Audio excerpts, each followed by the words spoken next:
gugus tugas itu mengajukan 17 miliar.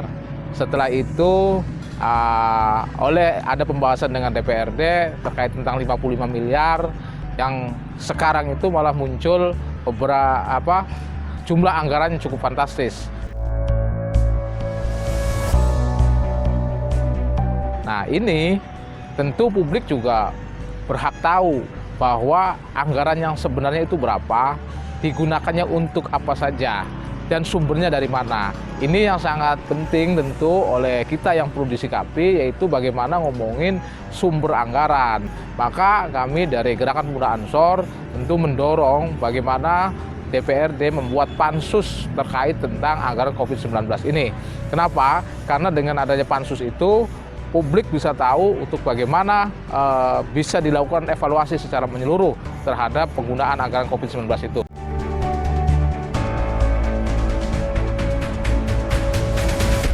Pemda harusnya memberikan transparansi anggaran sehingga masyarakat tahu alokasinya untuk apa dan untuk digunakan apa saja. Dan juga harus dibuktikan agar tidak ada kebohongan publik yang dilakukan oleh pemerintah daerah.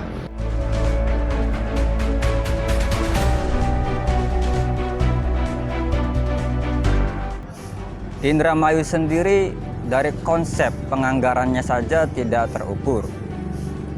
Dibuktikan dengan beberapa fakta. Pertama, dari data terpadu kesejahteraan sosial memang tidak terupdate selama 3 tahun terakhir. Dari hal ini secara birokrasi saja memang tidak terukur dan sehingga tidak masuk ke permasalahan dan substansi kepada masyarakat.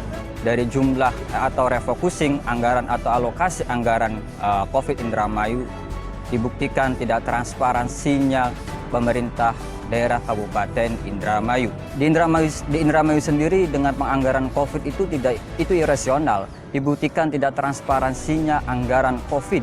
Dari transparansi kemudian tidak terpublikasi ke beberapa media bahwa jumlah secara konkret untuk COVID itu tidak jelas.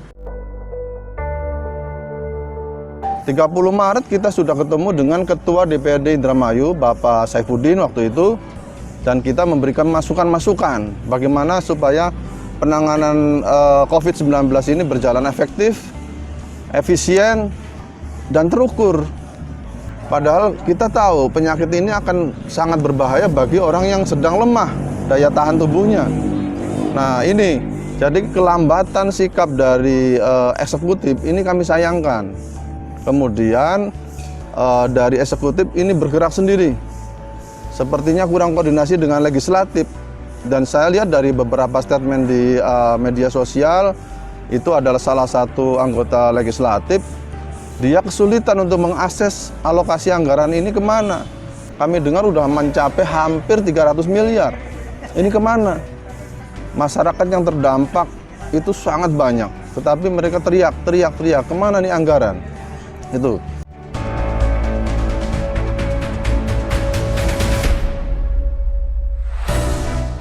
Bukan bantuan langsung pangan.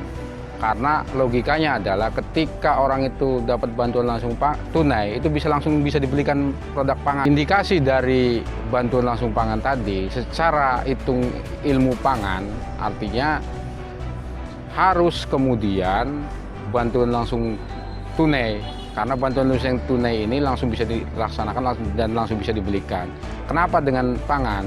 Kalau itu mendorong dengan bantuan langsung pangan, ada kemudian motif lain di situ, baik pengadaan, baik jumlah, baik kuantitas maupun baik kualitas. Sehingga kemudian ada potensi baik jenis barang yang dikelola oleh Badan Ketahanan Pangan atau Dinas Ketahanan Pangan maupun penerima atau subjek penerimanya. Seperti itu. Nah, di lapangan juga ada potensi kemudian di situ terdapat beras yang tidak sesuai spek.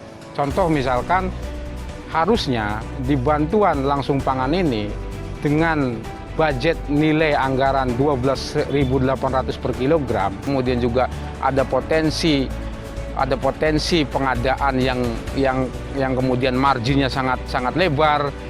Ini menurut kami ada permasalahan baik dari data, barang, kemudian pengadaan, kemudian juga penerimanya, sehingga kemudian butuh pengawasan khusus.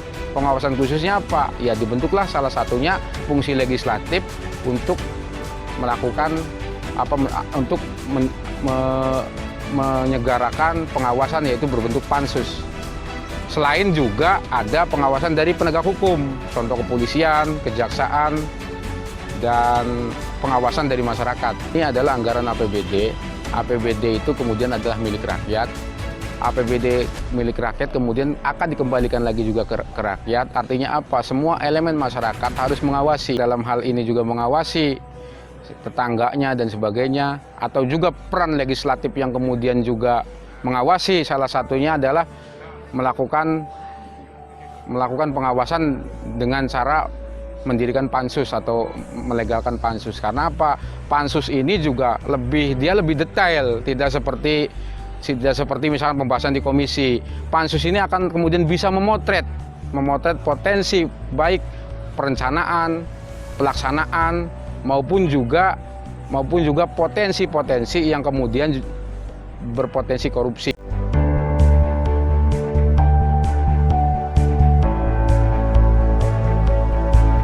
Mohon maaf, saya harus katakan ada timpang tindih mengenai dana tersebut. Ada dana yang sudah mendapatkan dana bantuan dari PKH, ada juga dari BLT. Ini hampir ada 2 bantuan dari beberapa sampel data yang saya tanyakan dari beberapa desa. Nah, ini sangat disayangkan. Entah apa itu yang salah, apakah dari aparatur desa yang mengolah datanya yang salah, apa dari mana yang salah. Nah, mungkin itu. Yang kedua, ada kecenderungan bahwasanya dari data ataupun sampel yang diambil ini data dari penerima bantuan yang lama, tadi tidak direvisi. Nah, makanya yang saya himbau khususnya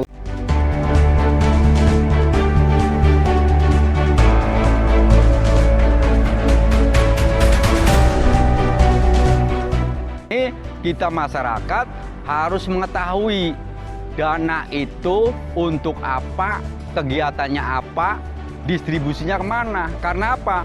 Akibat pemotongan dana itu maka ada program strategis untuk masyarakat Indramayu yang digagalkan, yang ditiadakan, yang dinihilkan, yang dialihkan kepada percepatan pencegahan penanganan COVID-19.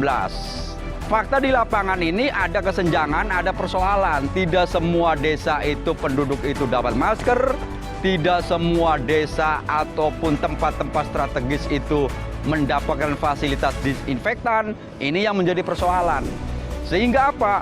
Sehingga pencegahan ini terkait dengan upaya apa? Pemotongan, upaya pemberhentian datangnya virus, penularan virus. Itu saya pikir. Persoalan lanjutannya adalah penanganan corona atau penanganan COVID-19.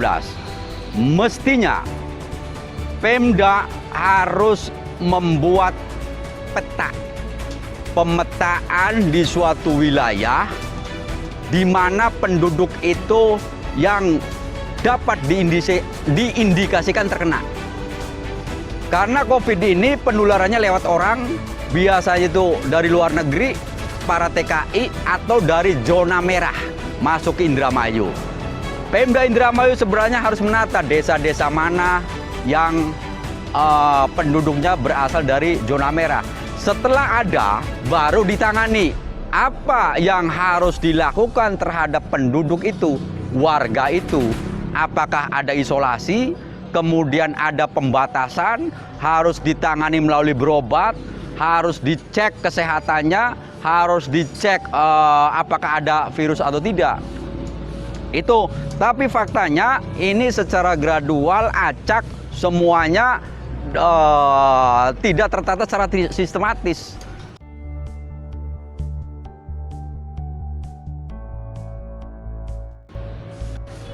Penanganan sangat penting.